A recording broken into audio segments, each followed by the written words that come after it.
Di era transisi kepemimpinan ini banyak sekali pertanyaan-pertanyaan dari masyarakat, Pak, termasuk bagaimana Pak kelanjutan kepastian dari IKN, Pak? Oh ya, secara apa itu dari sisi kebijakan ya, itu di dalamnya ada target ya. Dalam target itu ada alokasi anggaran. Itu. Jadi menurut saya memang IKN ini kan perlu waktu ya. Untuk sampai dengan tuntas kan perlu waktu panjang. Sehingga yang diperlukan adalah bagaimana kita punya keberlangsungan dalam dukungan anggarannya sehingga tetap berjalan dengan baik. Berikutnya yang kedua, komitmen para ASN nanti yang akan ditempatkan di sana bisa menjalankan tugasnya dengan baik. Menurut saya sih kalau di tentara itu siap ditempatkan di mana saja gitu kan. Saya pikir dengan era sekarang ini di Kalimantan Timur juga nggak terlalu jauh ya. Apalagi nanti juga ada airportnya di sana di site itu ya, sehingga menurut saya nggak ada hambatan ya dari sisi komitmen pemerintah berjalan, dari sisi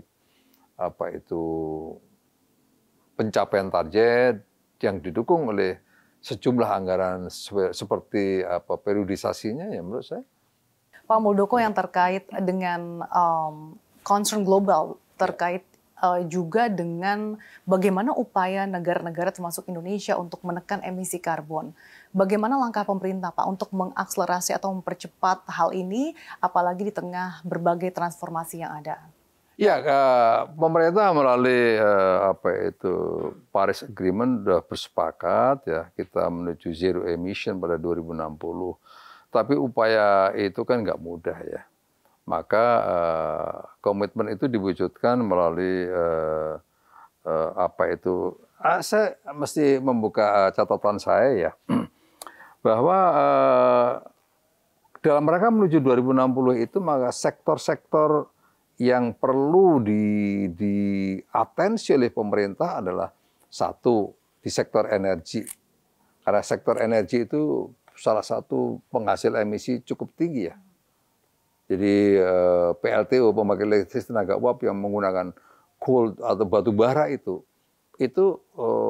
luar biasa menyumbang emisi ini.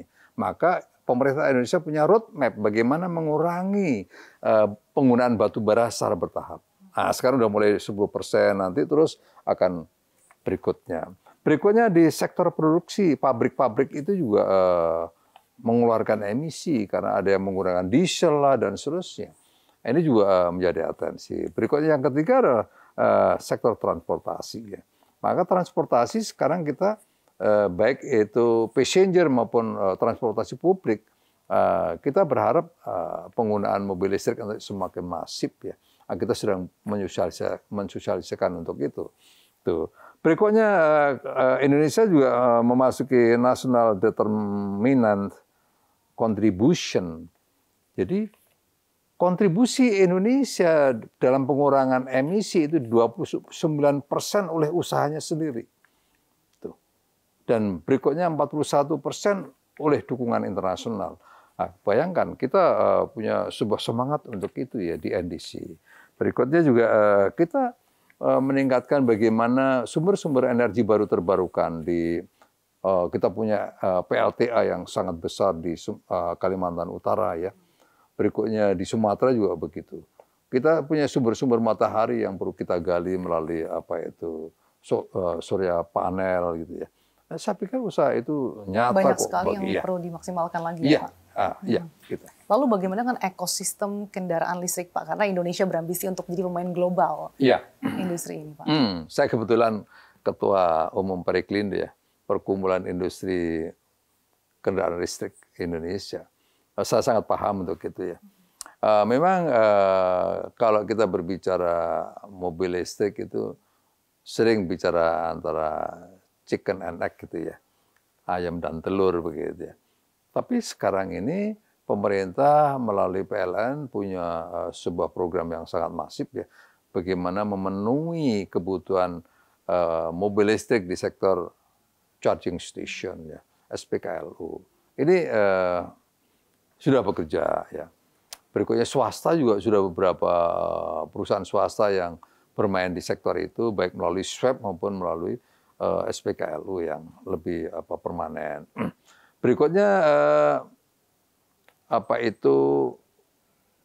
mobil listrik itu sendiri, ya, passenger khususnya, ya, yang tadinya masyarakat Indonesia tidak banyak pilihan, ya, hanya merek tertentu. Tapi sekarang coba lihat, kalau Caca pergi ke pameran mobil listrik, ya, luar biasa itu, beberapa brand baru diperkenalkan, sehingga masyarakat banyak pilihan, dan karena banyak pilihan pasti masyarakat sudah mulai banyak tertarik nih sekarang, ya.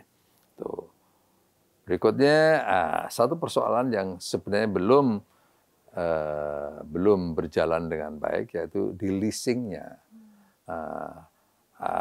Belum semua bank membuka leasing atau perusahaan leasing menerima mobil listrik sebagai salah satu yang dipertimbangkan untuk mendapatkan kredit. Itu yang juga masih kendala, gitu, ya. Tapi setidaknya sudah mulai terbukti. Oke, bagaimana upaya pemerintah juga, Pak, untuk terus menggalakkan penggunaan ataupun mungkin konversi ke kendaraan listrik? Karena kalau kita lihat penjualan kendaraan konvensional saja dalam beberapa bulan terakhir cukup menurun. Ya, di sektor sepeda motor kemarin pemerintah memberikan sebenarnya bantuan, ya, skema bantuan. Sebenarnya bukan subsidi, ya, skema bantuan 200.000 sepeda motor listrik, ya. Tapi yang terserap sangat sedikit. Tapi tahun ini diturunkan menjadi 50.000 bantuan itu. Ternyata ya sekarang yang terserap sudah 44.000. Nah, mungkin nanti tahun depan akan dinaikkan, ya. Berikutnya dikonversi belum banyak, ya. Dikonversi belum banyak, ya. Gitu. Untuk konversi sepeda motor. Tetapi ada sebuah instrumen yang disiapkan oleh Presiden, ya. Ada Inpres nomor 7, ya. Ada Inpres nomor 7 2022 di mana itu mandatori, ya. Semua pemerintah pusat maupun daerah, TNI Polri, supaya menggunakan beralih dari mobil konvensional menuju mobil listrik, baik itu mobil dinas kementerian lembaganya maupun mobil dinas pribadinya, itu harus beralih ke mobil listrik secara bertahap. Nah, ini semuanya tentu disesuaikan dengan kemampuan APBN kita, ya. Kalau pergantiannya masif juga, APBN-nya nanti repot juga, kan, begitu, ya. Ini secara bertahap. Tapi instrumennya sudah ada. Instrumen mandatorinya ada. Mengharuskan, gitu.